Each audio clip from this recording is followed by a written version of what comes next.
자, 이번에 배우실 메뉴는 비프 스튜인데요. 비프 스튜는 우리나라의 갈비찜하고 굉장히 비슷한 조리 방법이죠. 고기와 채소를 한번 볶아서 소스에 졸이는 요리로 건율 조리와 수별 조리가 같이 혼합된 복합 조리 방법이라고 할 수 있겠습니다. 자, 오늘의 메뉴 비프 스튜에 들어가는 재료 소개 한번 해보도록 하겠습니다. 자, 오늘 비프 스튜의 주재료죠. 소고기, 감자, 샐러리, 그리고 당근, 양파, 마늘이 준비가 되어 있고요. 자, 그 다음에 파슬리, 그리고 양념이고요. 소금, 그 다음에 월계수잎하고 정향, 클로브라고 얘기를 하죠. 그 다음에 토마토 페이스트, 그리고 밀가루, 버터, 검은 후춧가루. 자, 이렇게 재료가 준비가 되었습니다. 이제 소고기를 한번 썰어서 우선 밑간을 먼저 해보도록 하겠는데요.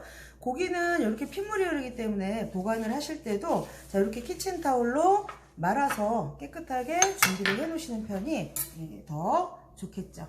자, 이렇게 살짝 핏물을 좀 이렇게 제거를 해 주신 다음에요, 고기를 썰어 보겠는데요. 전체적으로 들어가는 재료의 사이즈가 가로 세로 높이 1.8cm의 정육면체인데요.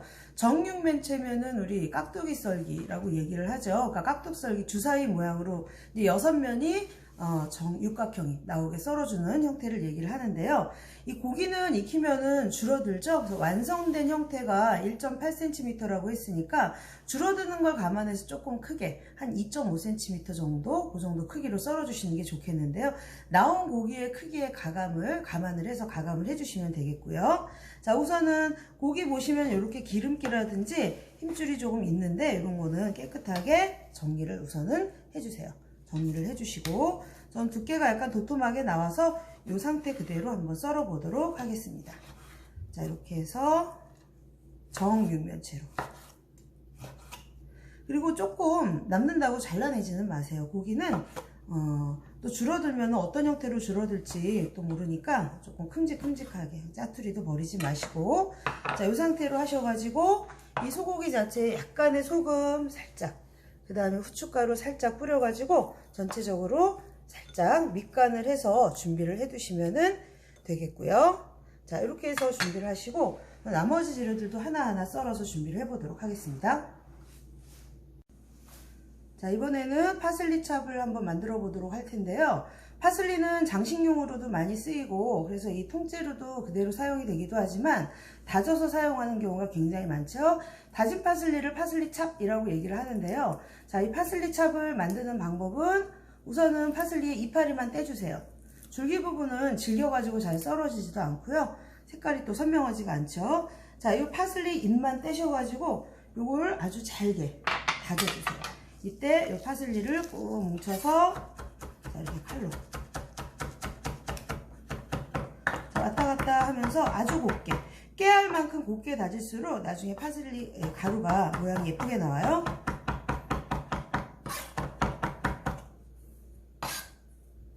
자, 이렇게 모아가면서 또 곱게, 칼로 곱게 하시면 안 돼요.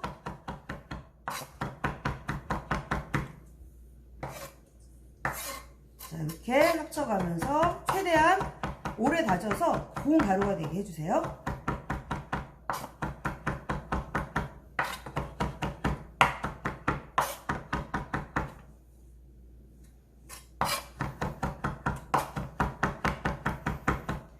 자, 이렇게 파슬리가 이제 곱게 다져졌으면 이때는 이제 얇은 면보자기를 이용하셔서 물기를 짜주셔야 되는데요. 자, 이렇게 면보에 모아서 잘 감싸주시고요. 자, 이거를 흐르는 물, 수도꼭지 물에서 하시면 제일 좋고요. 저는 이 볼에서 해보겠습니다. 자, 물에다가 담궜다가 꺼내서 손으로 조물조물 헹궈주세요. 그러면 너무 진한 파슬리의 향도 빠지고, 자, 이 색소가 좀 빠지죠? 너무 색깔이 시커매 보이지 않도록 이렇게 충분히 헹궈주시고 물기를 충분히 짜서 고운 가루를 만들어서 준비를 해주시면 되겠습니다. 자, 이렇게 충분히 물기를 짜신 다음에 자, 이렇게 펼쳐보면은 아주 보송보송한 가루가 만들어져 있는 걸 보실 수가 있죠. 보통 시중에서는 파슬리 가루 말려놓은 걸 팔기도 하는데 이걸 말렸다 쓰셔도 되고 아니면은 밀폐 용기에 넣어서 냉동실에 보관했다 사용을 하셔도 되는데 조리사 시험에서는 바로 즉석에서 만들어 쓰셔야 되기 때문에 미리 파슬리 가루를 준비해 놓으시기 바랍니다.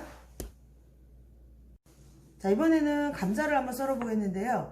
감자는 처음에 재료 손질하는 과정에서 껍질을 벗긴 다음에 반드시 물에 담가 두세요. 이래야 색깔이 변하는 걸 좀 방지를 할 수가 있겠죠. 자, 이렇게 일단은 감자는 1.8cm지만 한 2cm 정도도 괜찮아요. 뭐 자루 잰듯이 할 수는 없고 1.8cm에서 한 2cm 정도 되게끔 일단 손질을 한쪽 길이가 1.8cm 내지는 뭐 한 2cm 정도 나오게 깔끔하게 일단 손질을 해주시고요. 개수가 꼭 많이 나와야 되는 건 아니에요. 그러니까 너무 잘게 자르지 마시고 주어질 사이즈를 맞춰서 썬다 생각을 하시면 되겠어요. 감자의 양이 그렇게 많이 나오는 양이 아니기 때문에요. 한 50g 그 정도 나온다고 보시면 되거든요. 그렇기 때문에 많이 나와봤자 서너 쪽 정도가 나와요. 잘게 자르지 마시고 사이즈 맞춰서 꼭 정육면체가 아주 반듯하지 않아도 괜찮습니다. 감자의 모양 자체가 둥글기 때문에 다 잘라내서 너무 반듯한 모양으로 준비하진 않으셔도 되니까 어느 정도 모양 비슷하게 맞춰주신 다음에 자, 이 모서리 부분을 깎아낼 건데요. 자, 이 모서리를 깎는 이유가 익히게 되면은 요 날카로운 부분이 쉽게 부서져요. 부서지면 감자의 모양도 망가지지만 전체적으로 소스에 요런 감자 찌꺼기나 또 당근 같은 경우에도 찌꺼기가 생겨가지고 소스가 굉장히 텁텁해지고 지저분하게 보일 수가 있으니까 요런 식으로 살짝만 아주 조금씩만 이 모서리를 제거를 해주시면 되겠고요. 자, 이렇게 모서리 제거한 상태에서 또 물에다 담가 주셔야 감자의 색깔 또 지금 칼이 닿아서 금방 또 색깔이 그 부분이 변해요. 색깔 변하는 것도 방지를 해주고 감자는 전분이 굉장히 많죠. 이러면 볶을 때 자꾸 달라붙기도 해요. 그래서 이렇게 담가서 전분질을 살짝 겉에 묻은 전분질을 살짝 제거를 해주시는 게 좋겠습니다. 자, 이런 식으로 감자 깎아서 준비를 해두시고요. 당근도 똑같은 방법으로 준비를 하시면 되겠는데요. 자, 이렇게 도마의 찌꺼기는 정리를 해가면서 하시는 게 좋겠죠. 자, 닦아주시고 당근은 저는 깨끗하게 껍질을 벗겼는데요. 깨끗하게 세척이 돼서 나온 당근이라도 반드시 껍질은 벗겨서 준비를 하시는 게 좋습니다. 자, 당근은 4등분 정도를 이렇게 해서 하면은 될 것 같아요. 4등분 하고 가장자리도 이렇게 정리를 해서 마찬가지로 감자와 비슷한 크기로 준비를 하시면 되겠죠.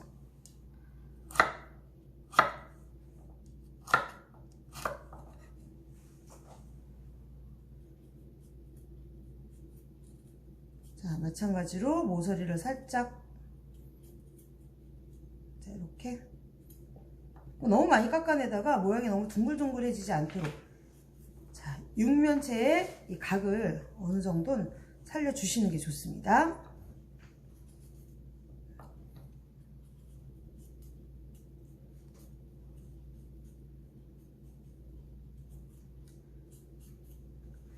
자, 이렇게 당근도 이렇게 손질이 됐고요. 자, 남은 당근은 정리를 하시고요. 자, 그 다음에 양파. 자, 양파를 써실 때는 일단 뿌리를 잘라주시고요. 양파의 겉 크기와 속 잎 크기가 굉장히 차이가 있죠. 그렇기 때문에 이거를 그대로 쓰지 마시고요. 좀 나누세요. 이렇게.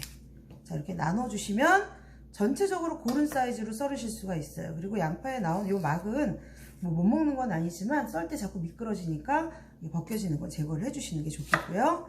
자, 이런 식으로 가장자리 조금 잘라내서 요건 두께를 뭐 1.8cm 두툼하게 맞출 수는 없겠죠. 가로 세로 크기만 비슷한 크기로 맞춰서 준비를 해주시면 되겠어요. 이 좁은 쪽은 조금 모양이 안 예쁘니까 자, 이 좁은 끝부분은 썰어서 네모나게 이렇게 준비를 해두시면 되겠습니다. 자, 여기도 막이 있어서 벗겨내고요. 재료끼리 서로 섞이지 않도록 깔끔하게 정리를 해주시면 되겠어요. 이 양파는 가장자리를 감자 당근처럼 도려내실 필요는 없어요. 자, 그리고 샐러리. 자, 이 샐러리는 이 섬유질이 굉장히 질기고 껍질이 좀 질긴 편이죠. 자, 이런 마디는 좀 떼내시는 게 좋아요. 자, 이 섬유질을 이런 식으로 껍질, 섬유질을 이렇게 벗겨주시면 쉽게 벗기실 수가 있어요. 굉장히 질겨서 먹을 때도 이에 끼고 소화도 잘 안 되죠. 자, 이렇게 해서 벗겨서 정리를 해주시고, 샐러리가 굵으면은 가장자리 사이즈를 맞춰주시면 되겠는데, 이렇게 가는 거는 길이만 1.8cm 맞춰주시면 되겠어요. 자, 이렇게 해서 샐러리까지 준비가 됐고요. 마지막으로 이제 마늘을 한번 썰어 보겠는데요. 자, 마늘은 우리나라 요리는 굉장히 곱게 다지죠. 근데 이제 서양 요리에서 마늘을 볶아서 사용을 하는 경우가 많기 때문에 너무 곱게 다지면 굉장히 쉽게 타요. 그래서 굵직하게 그냥 다져주시면 되겠습니다.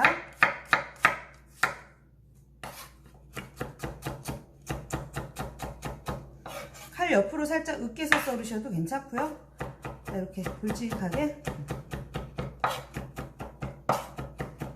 너무 곱지 않게, 자, 이렇게 썰어서 접시 한 군데에다가, 자, 이렇게 해서 준비를 해 두시면 되겠고요. 자, 이제 감자도 건져 보도록 할까요? 자, 감자도 건져서 이 재료들을 한 번씩 볶아 보도록 하겠습니다. 자, 우선은 팬을 너무 뜨겁게 달구시면 안 돼요. 버터를 사용해서 볶아야 되는데 이 버터는 발연점이 낮죠. 그렇기 때문에 너무 높은 온도에서 볶지 마시고, 일단은 팬이 따끈해지는 정도면은 버터를 둘러서 서서히 녹여주시고요. 자, 준비된 채소를 먼저 볶을 건데 제일 먼저 양파를 먼저 볶아 보도록 할게요. 자, 재료들은 한꺼번에 볶지 마시고 여기서 다 익힐 거는 아니에요. 하지만 한번 볶아 가지고 익히게 되면, 나중에 이제 졸이게 되면은 그냥 스튜를 완성을 하는 것보다 훨씬 구수한 맛이 강하거든요. 그래서 한 번씩 볶아 줄 건데, 자, 타지 않게, 자, 버터를 서서히 녹여 주시고 살짝만 볶아 주시면 돼요. 자, 제일 먼저 양파.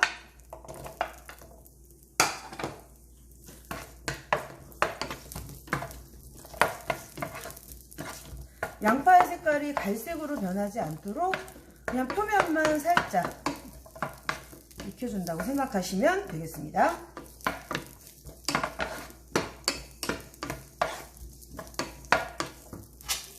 이렇게 해서 양파 볶아서 꺼내주시고요. 자, 이번에는 기름기가 남아있을 경우에는 추가로 버터를 더 두르지 않으셔도 괜찮아요. 여기다 샐러리.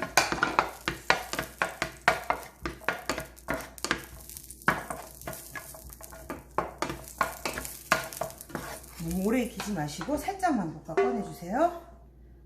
자, 이번에는 버터를 조금만 더 추가해서 감자, 그 다음에 당근을 볶아 보도록 하겠습니다.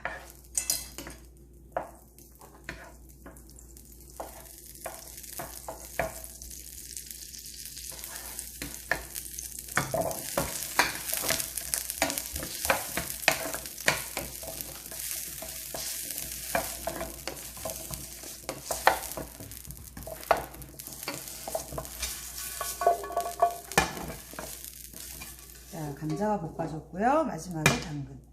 당근은 아무래도 이 붉은색 카로틴 색소가 기름에 우러나오기 때문에 맨 마지막에 제가 볶고 있는데요.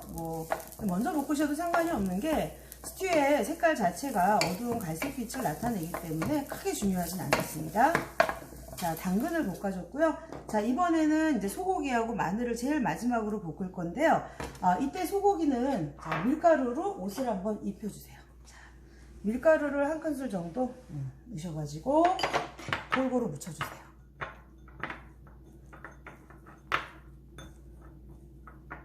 자, 이렇게 해주시고, 그 다음에 여기다가 버터를 두를 건데요. 원래는 마늘을 먼저 볶다가 이제 소고기를 볶아야 되는데 이 마늘이 굉장히 잘 타죠. 그래서 마늘 볶고 소고기를 볶게 되면 나중에 마늘이 이제 탄 게 나중에 막 그 소스에 떠오르기도 하고 굉장히 지저분해 보이거든요. 그렇기 때문에 고기를 먼저 볶다가 중간에 마늘을 넣는 게 좋겠습니다.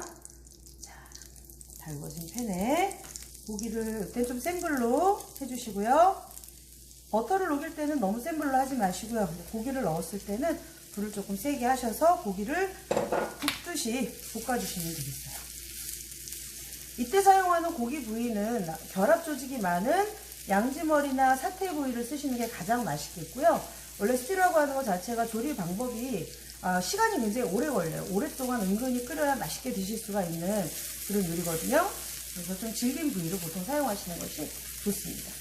자, 고기 표면이 이렇게 갈색이 되게끔 굽듯이 볶아주시면 되겠어요.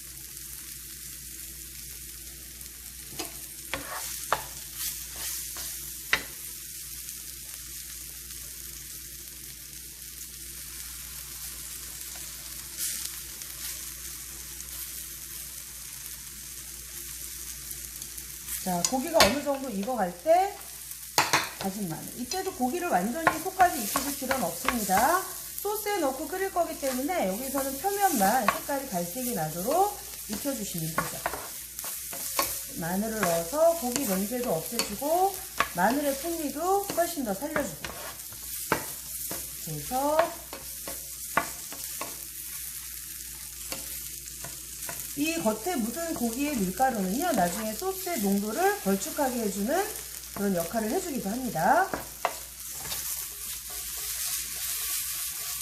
자, 이렇게 해서 고기가 볶아지면 마늘과 같이 접시에 담아 놓도록 하고요. 자, 이제 오늘 비프 스튜의 소스의 역할을 할 브라운 루와 토마토 페이스트를 한번 볶아보도록 하겠습니다.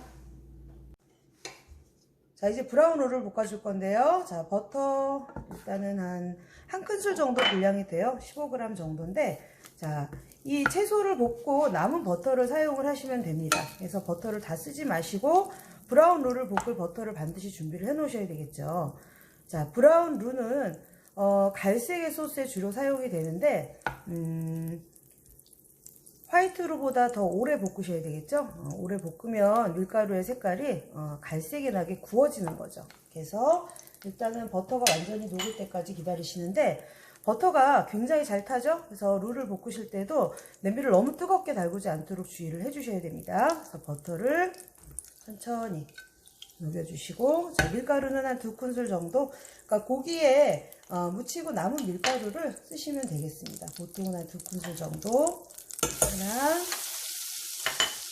2큰술 정도의 밀가루를 넣고 볶아주세요. 자, 볶으실 때는 나무 주걱으로 볶으시는 게 좋습니다. 실리콘 주걱은 좀 힘이 없어요. 그래서 일자로 된 나무 주걱을 쓰시는 게 제일 좋습니다. 바닥을 원을 그려가면서 볶아주시면 돼요. 불은 중불 정도로 해주세요. 원래 약한 불로 오래 볶으셔야 되는 거지만 이 경우에는 너무 시간이 많이 걸려요. 중불 정도에서 볶아주시면 돼요. 보통 이 상태에서 30초 정도 볶게 되면은 이 밀가루의 흰색이 그대로 유지가 돼서 화이트 루라고 우리가 얘기를 하고요. 이게 이제 카페라떼 색깔 정도로 볶아진 것을 우리가 블론드 루라고 얘기를 합니다. 그리고 갈색이 나게 볶아진 거, 거의 초콜릿 색깔에 가깝게 갈색이 나도록 볶아진 상태를 브라운 루라고 얘기를 하죠.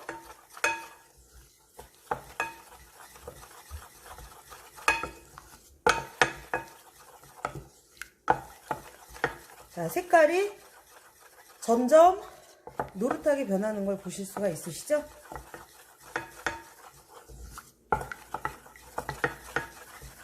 바닥을 계속 원을 그냥 한쪽 방향으로 저으면서 계속 원을 그려가면서 볶아주시면 돼요.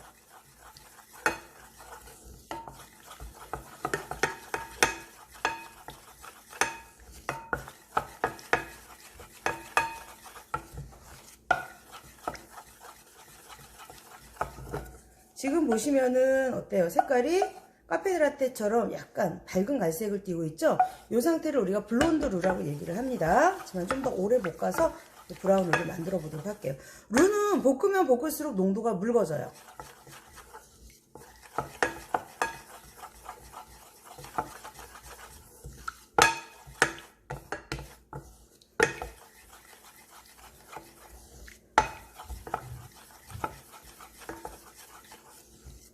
점점 밀가루에서 굉장히 구수한, 쿠키 굽는 것처럼 구수한 냄새가 나기 시작을 하죠.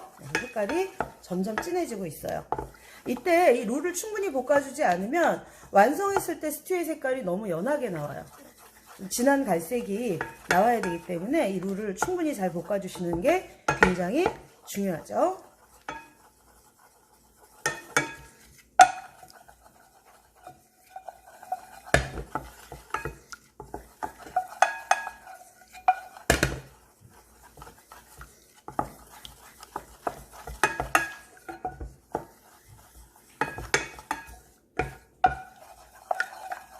자, 좀 뜨거우면은 냄비를 살짝 들었다 내렸다 하면서 온도 조절을 해주셔도 좋겠어요. 보통 이제 음식점, 전문 음식점에서는 이 룰을 그때그때 우리가 그 주문이 들어올 때마다 음식을 만들어낼 수는 없어요. 밑준비를 다 해놓기 때문에 루 볶는 과정이 굉장히 좀 오래 걸리죠. 그래서 이거를 한꺼번에 많이 해놔요. 많이 해서 그대로 식혀놓으면 초콜릿처럼 단단하게 굳어요. 그래서 그거를 잘라서 소스에 넣어주면 바로 농도제 역할을 할 수가 있는데, 우리는 뭐 어차피 1인분에 시험에 나오는 분량을 만들어내기 때문에 그 분량을 잘 맞춰주시면 되겠어요. 자, 이제 색깔이 좀 진한 갈색으로 변했죠. 자, 이 정도로 우리가 브라운 루라고 얘기를 할 수가 있겠고, 자, 여기다가 오늘 토마토 페이스트를 같이 넣어서 볶아보도록 할게요. 자, 토마토 페이스트. 자, 페이스트가요, 바닥에 잘 달라붙고 잘 타요. 그렇기 때문에 빠른 속도로 볶아주셔야 되고, 일단은 좀 타는 것 같다 그러면은 불 밑으로 내려놓고 볶아주세요. 불 밑으로 내려서 토마토 페이스트와 브라운 루가 서로 잘 섞이게 골고루 저어서 볶아주시고요. 좀 이때 손놀림을 빨리 해주시는 게 좋고, 그냥 바닥을 원을 그려가면서 볶아주시는 거예요. 근데 이때 바닥에 잘 늘어붙기 때문에 나무 주걱을 사용해서 바닥을 박박 긁어가면서 볶아주셔야 돼요.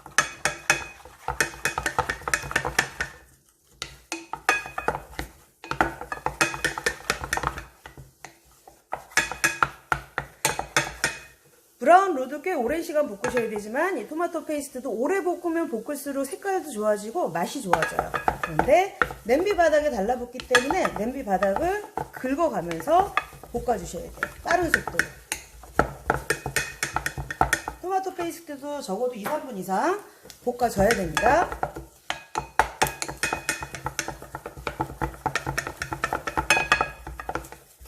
볶다가 자꾸 냄비 바닥에 달라붙는다 그럴 경우에는요, 물을 조금씩만 살짝 넣어서 바닥에 자꾸 달라붙는 이 소스 재료를 이렇게 깨끗하게 헹궈가면서 볶아주시면은 타지 않게 볶으실 수가 있는데, 물을 너무 자주 적게 되면 볶아지질 않아요. 바닥에 누룽지처럼 눌려가면서 볶아줘야 제맛이 나는 거고 제 색깔이 나는 거기 때문에 물을 너무 자주 넣지는 마세요.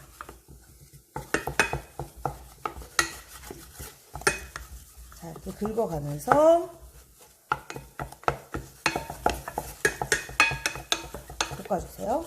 벽면도, 냄비의 벽면도 긁어가면서 볶아주시고.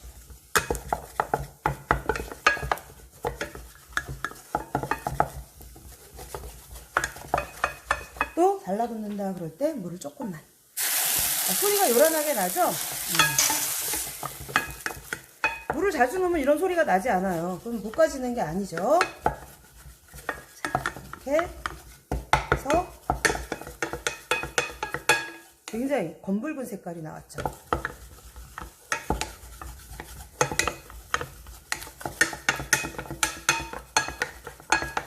어느 정도 볶다 보면은요, 이 덩어리 졌던 이 소스 재료가 이렇게 막 덩어리가 흩어지기 시작을 해요. 이 정도까지 볶아주시면 돼요. 자, 이때 이제 육수가 쏙이 나오지 않아요. 그래서 물을 이용해서 소스를 이제 끓여주셔야 되는데, 보통은 한 2컵 정도를 넣어주세요. 2컵에서 많게 한 2컵 반 정도, 2컵 정도 넣으시면 충분할 거예요.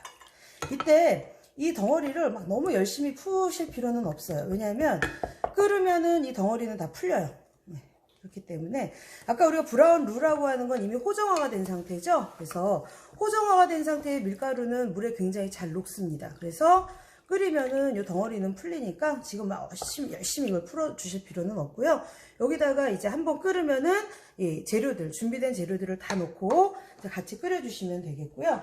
그 다음에 자, 향신료를 준비를 하시면 되겠는데요. 양파 조각 남은 거에다가 자, 월계수잎, 그 다음에 파슬리 줄기는 이렇게 남겨 놓으세요. 이파리는 파슬리를 다져서 파슬리 찹을 만들어 놓으시고, 자, 여기다가 자, 이렇게 파슬리 줄기, 그 다음에 월계수잎, 양파를 자, 정향을 사용해서 이렇게 고정을 해 두시면은 이 향신료는 맛이 다 우러난 다음에, 맛과 향이 우러난 다음에 건져내기가 좋아야 되거든요. 그래서 이렇게 묶어 두시는 게 좋겠어요. 자, 이렇게 해서 이제 준비를 해 두시고요. 자, 그 다음에 이제 국물이 끓기 시작하기 때문에 준비된 재료들을 다 넣어 보도록 하겠습니다.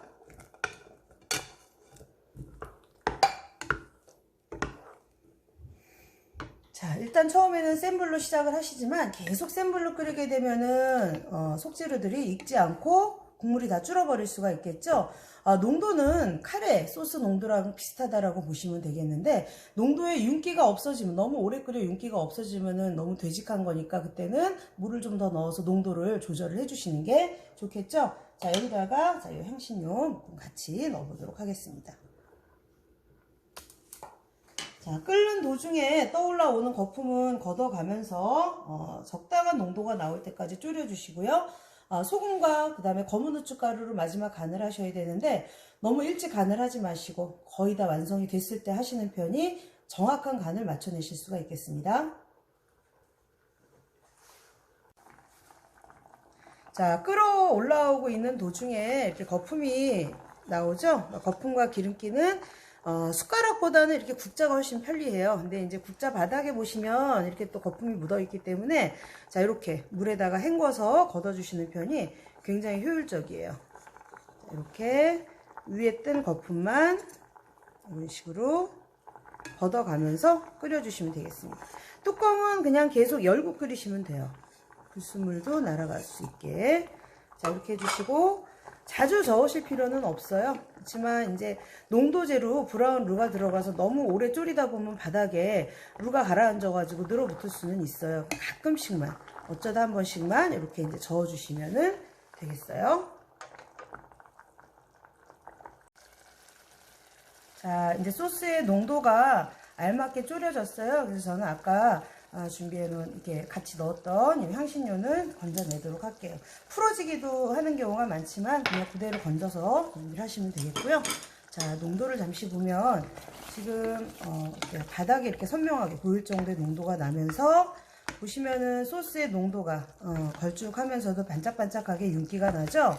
네, 이렇게 나무 주걱을 가릴 수 있을 정도로 약간 농도가 진하면서도 반짝반짝한 윤기가 나면은 다 된 거라고 할 수가 있겠고요. 건더기하고 소스의 비율은 1:1 정도가 적당합니다. 자, 어느 정도, 그 정도 비율이 될 때까지 졸여주시면 다 된 상태라고 보시면 되겠고요. 자, 여기다가 이제 간을 해야 되겠죠. 자, 소금. 자, 이 정도 분량이면은 소금은 한 3분의 1 작은술 정도면 충분해요. 그리고 검은 후춧가루 살짝 넣어서 골고루 저어주시고,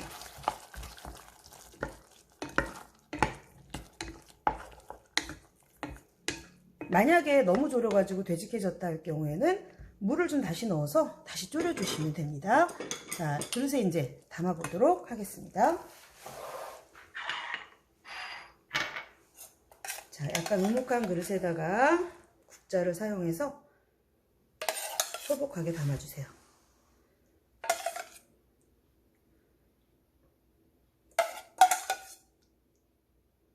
부재료와 주재료가 서로 잘 어우러져 보이게 하되, 아무래도 비프 스튜니까 주재료인 고기가 좀 잘 보여야 되겠죠.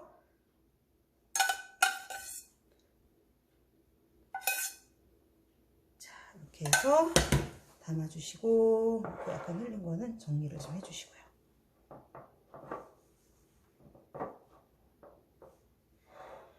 자, 마지막에 자, 파슬리 가루로 장식을 해주시면 되겠죠. 자, 이렇게 뿌려요. 곱게 다진 파슬리를 뿌려서 내시면 완성이 되겠습니다. 자, 이렇게 해서 오늘의 요리 비프 스튜가 완성이 되었습니다. 자, 이렇게 오늘의 요리 비프 스튜 배워보셨는데요. 다시 한번 정리를 해드리도록 하겠습니다. 비프 스튜는 시간이 40분, 비교적 넉넉한 시간이 주어지는 요리인데요. 과정이 그렇게 많이 복잡한 건 아니지만은 이 소스가 전체적으로 졸여져서 재료가 있고 완성을 시키는 데까지 시간이 좀 걸리기 때문에 처음에 불을 쓰는 순서부터 잘 순서를 여러분들이 인지하셔가지고 요리에 진행을 해주시면 되겠습니다. 우선은 이 비프 스튜에 들어가는 재료를 하나하나 크기에 맞춰 썰어주시고, 그 다음에 감자하고 당근 같은 경우는 모서리 제거하는 거 잊지 마시고요. 고기는 다른 재료보다는 좀 크게 줄어드는 걸 감안을 하셔야 되기 때문에 정해진 1.8cm 보다는 좀 크게 한 2.5cm로 썰어주시고, 밑간을 해두시는 거 잊지 마시고요. 그리고 버터에 채소들을 볶아내고, 그 다음에 고기를 볶으실 때는 밀가루 겉면에 살짝 묻혀서 볶다가 마늘 같이 넣어서 볶아주시는 거 잊지 마시고요. 자, 이 재료들이 한번 볶아진 상태에서 냄비에서 이제 브라운 룰을 볶아주시면 되겠죠. 버터는 항상 잘 타기 때문에 너무 뜨거운 상태로 하지 마시고 냄비가 따끈해지면 버터를 서서히 녹이신 다음에 자, 밀가루는 갈색이, 충분한 갈색이 날 때까지 볶아주셔야 되겠죠. 그 다음에 토마토 페이스트를 볶으실 때 바닥에 많이 늘어붙기 때문에 바닥을 잘 긁어가면서, 잘 긁어지지 않을 때는 물을 한 숟가락 정도씩, 한 큰술 정도씩 넣어서 긁어가면서 한 2, 3분 정도 볶아주시고요. 여기다가 브라운 스톡 대신에 물을 사용하셔야 되니까 이 물을 보통은 한 2컵 정도 넣으시면 가장 알맞다고 할 수가 있겠습니다. 그래서 물을 넣으시고 그 다음에 끓으면 준비된 재료와 그 다음에 우리가 부케 가르니를 원래 실로 묶어서 사용을 하는 거지만 또 실이 나오지 않기 때문에 양파에다가 파슬리 줄기, 월계수잎 같이 정향으로 꽂아서 사용을 하시면 되겠죠. 그래서 향신료답을 같이 넣어주시고 원하는 농도가 나올 때까지 졸여주시면 되겠죠. 가끔씩 저어가면서 이 비프스튜에서 농도가, 이 루가 들어가는 요리는 모두 다 마찬가지겠지만 농도가 굉장히 중요합니다. 그래서 너무 오래 졸이지도 마시고 또 너무 일찍 완성을 해버리면은 시간이 지나서 뻑뻑해지니까 그 점도 감안을 해주시고 그릇에 담아서 제출을 하기 직전에 정확한 농도가 나와야 되겠는데요. 이 반짝반짝한 윤기가 나면서도 소스가 약간 흐를 정도가 되게끔 적당량으로 졸이시는 게 굉장히 중요하겠습니다. 그리고 이 건더기와 소스의 비율은 1:1 정도가 적당하다고 할 수가 있겠고요. 그 다음에 그릇에 예쁘게 담아내신 다음에 마지막에 파슬리 가루를 뿌려서 완성을 해주시면 되겠습니다. 들어가는 당근, 양파, 감자, 샐러리, 그 다음에 소고기의 크기들이 서로 비슷하게 나와야 되겠고요. 소스와 건더기와 잘 조화를 이루고 무엇보다 농도를 잘 맞춰주시고요. 그리고 젓갈색이 나오도록 충분히 루와 토마토 페이스트를 볶아서 제대로 된 색깔이 나오게끔 완성을 해주시면 잘 된 작품이라고 할 수가 있겠습니다. 자, 이것으로서 오늘 수업 마치도록 하겠습니다.